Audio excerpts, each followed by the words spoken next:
A paz do Senhor, meus irmãos, meus amigos, aqui é o pastor Diogo Ros e estamos, neste momento, a transmitir a nossa aula de número 13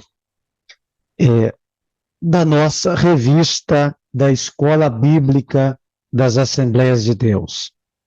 E vamos dar sequência na parte de número 2, visto que a de número 1 já está disponível aqui no nosso canal, no YouTube, e você pode assistir, está à vossa disposição. Vamos, nesse momento, então, estudar aqui esta parte de número 2, que é, com certeza, valiosa para a nossa vida. Vamos colocar aqui a lanterna, uma lanterninha vermelha, está passando aí na sua tela, onde descreve onde eu estarei fazendo a leitura. Aqui no tópico de número 2, as bênçãos de uma vida no reino. Remissão dos pecados. Aos Gálatas, Paulo retrata a nova posição dos crentes em Cristo. O apóstolo afirma que éramos meninos, estávamos reduzidos à servidão debaixo dos primeiros rudimentos do mundo. Isso quer dizer que, antes do evangelho do reino, a percepção espiritual, tanto de judeus quanto de gregos, era limitada, legalista e supersticiosa. Entretanto, no tempo assinalado, Deus enviou seu Filho, nascido de mulher, nascido sob a lei, para remir a humanidade da escravidão do pecado.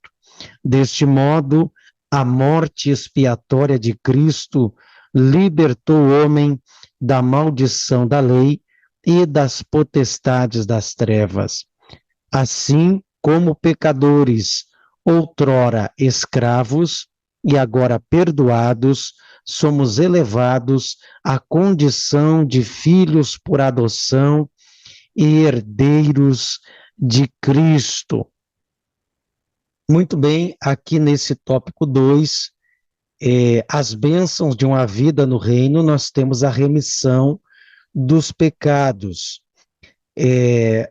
A morte expiatória de Cristo merece destaque, esta frase: a morte expiatória de Cristo libertou o homem da maldição da lei e das potestades das trevas.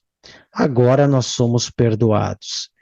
Então, queridos, é importante pontuar aqui que a morte do Senhor Jesus, ela foi, então, expiatória, no sentido de ter expiado, coberto o pecado, a ponto de Deus ter se aplacado a sua ira para com o pecado, a imoralidade. O sangue de Jesus satisfez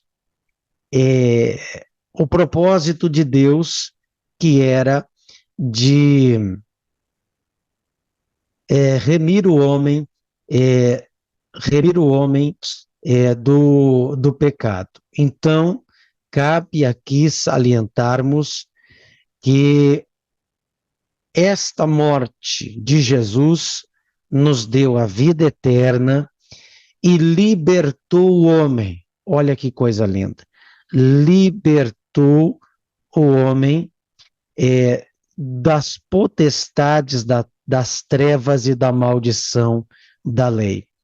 Então, as trevas, os demônios, os espíritos malignos, eles foram derrotados pelo poder da eficácia do nome de Jesus, do sangue de Jesus e desta morte que satisfez o propósito de Deus. E, portanto, nós somos perdoados. É importante salientar esta bênção chamada morte de Jesus. Ele sofreu para nos dar vida eterna. Então, toda a glória, toda a honra ao Senhor Jesus, o Messias, por tamanho sacrifício por nós pecadores. No subtópico de número 2, nós temos aqui adotados e herdeiros de Cristo. Noutro tempo, éramos estranhos e inimigos, mas agora somos filhos reconciliados em Cristo. Deus concedeu aos filhos a dádiva de um novo nome e uma nova imagem. A imagem de Cristo como resultado de nossa adoção. Agora, como filhos, somos também herdeiros de Deus por Cristo. Nessa herança estão inclusas as promessas a Abraão e a vida eterna. Ao ser aceitos, somos transformados em filhos para o seu louvor e glória. O propósito da remissão de pecados, a filiação e a herança não tem outro alvo senão louvar e glorificar a Deus. Portanto, a igreja nunca terá glória em si mesma. Toda a glória é exclusivamente tributada para Deus por intermédio da obra, da obra de Cristo.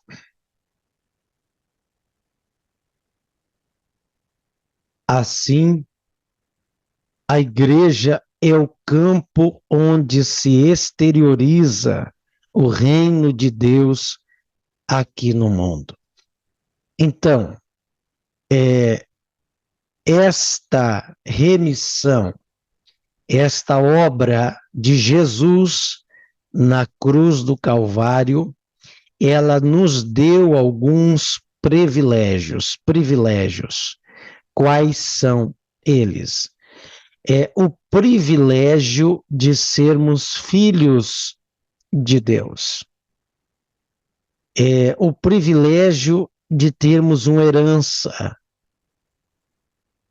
E ainda, eu creio que dá para pontuar esses dois aqui.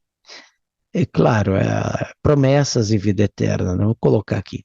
Então, esta morte de Jesus, ela mudou o status do pecador. De pecador, ele passa a ser justificado, declarado santo pelos méritos do sangue de Jesus, e isso nos deu vida eterna.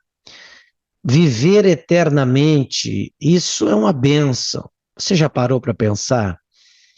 Hoje a ciência, existe corpos congelados. Eu vi uma notícia dias atrás, em rede nacional, uma empresa nos Estados Unidos que congela corpos. É claro que esses corpos, essas pessoas, enquanto viviam, autorizaram, desejaram isso, pagaram, contrataram esta empresa para que seus corpos fossem congelados, com a esperança de, num futuro próximo, haver tecnologia o suficiente para reanimar esse corpo agora morto, esse cadáver congelado, para que haja uma vida eterna, segundo o propósito daquelas pessoas. Todavia, a Bíblia já promete isso há 2000 anos. Em João 3,16 está escrito: porque Deus amou o mundo de tal maneira para que todo aquele que nele crê não pereça, mas tenha a vida eterna. Viver eternamente é uma bênção concedida para aqueles que creram no sacrifício do Senhor Jesus. A segunda grande bênção é a filiação. Tem muita gente que bate no peito e diz: sou filho de Deus. Não, é criatura de Deus. O camarada vive embriagado, drogado, numa vida promíscua, nas trevas, e diz que é filho de Deus. A Bíblia não diz assim. A Bíblia chama esta pessoa de criatura. Agora, filho é aquele que crê, que aceita o propósito do Evangelho do Senhor Jesus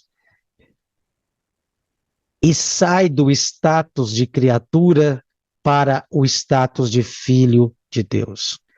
Esta é uma das heranças de tantas outras que temos da parte de Deus por aceitar o propósito do plano de Deus através de Cristo concernente ao seu sacrifício.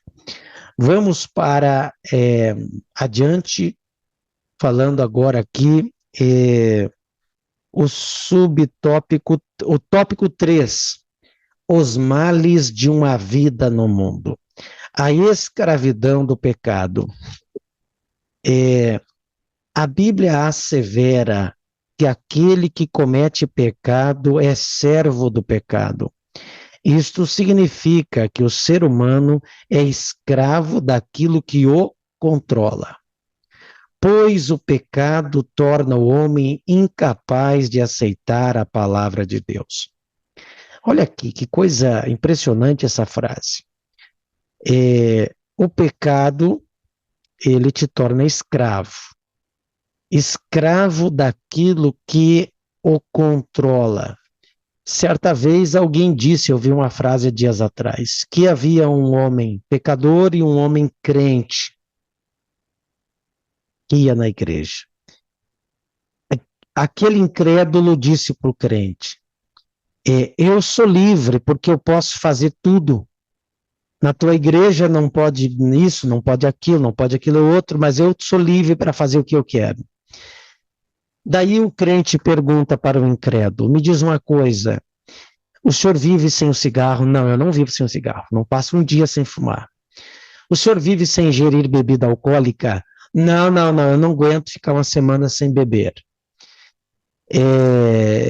O senhor é fiel à sua esposa? Não, às vezes eu dou uma escapada, eu faço algumas coisas que, enfim, eu não sou fiel, não, totalmente à minha esposa, não.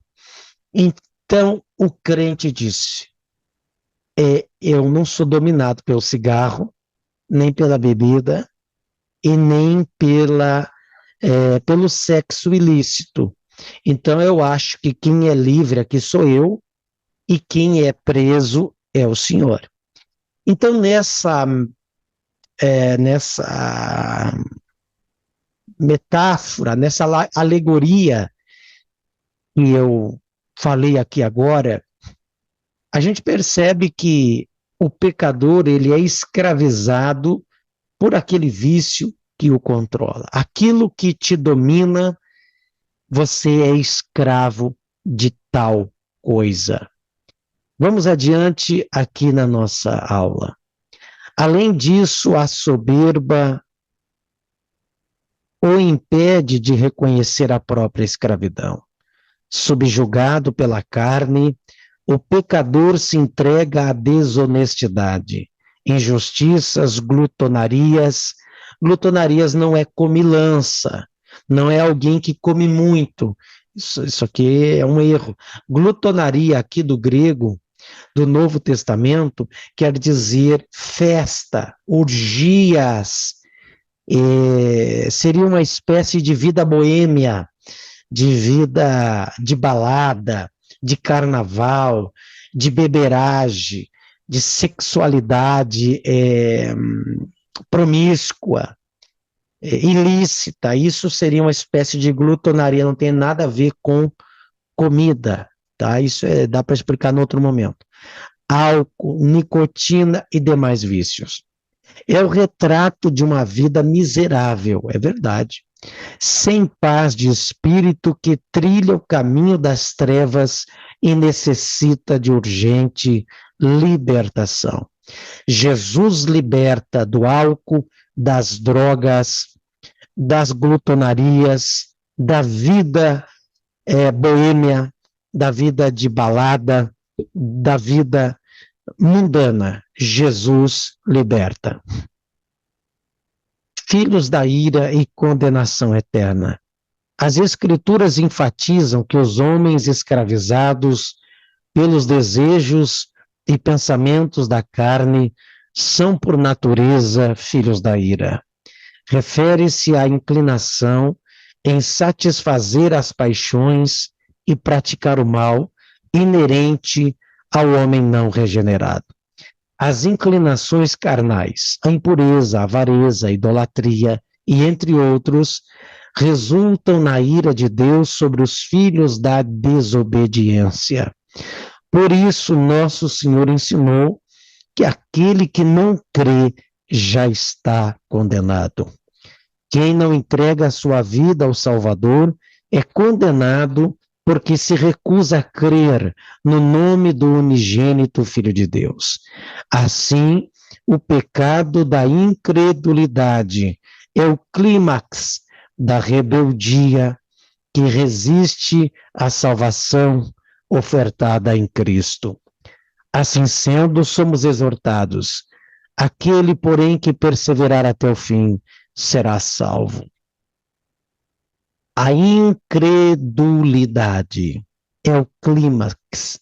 A pessoa incrédula, ela não é liberta, ela está na apostasia, na rebeldia, na vida dissoluta e contrário a Deus. Então, a incredulidade, o fato de não crer no Senhor Jesus, na sua palavra, gera um efeito bumerangue, um efeito bola de neve, cascata, e vai arrastando um monte de maldição, de escravidão, de infelicidades na vida de uma pessoa.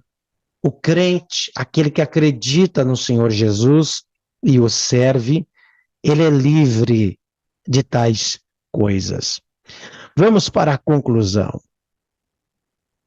Os judeus aguardavam um reino literal para libertá-los da opressão política, social e econômica.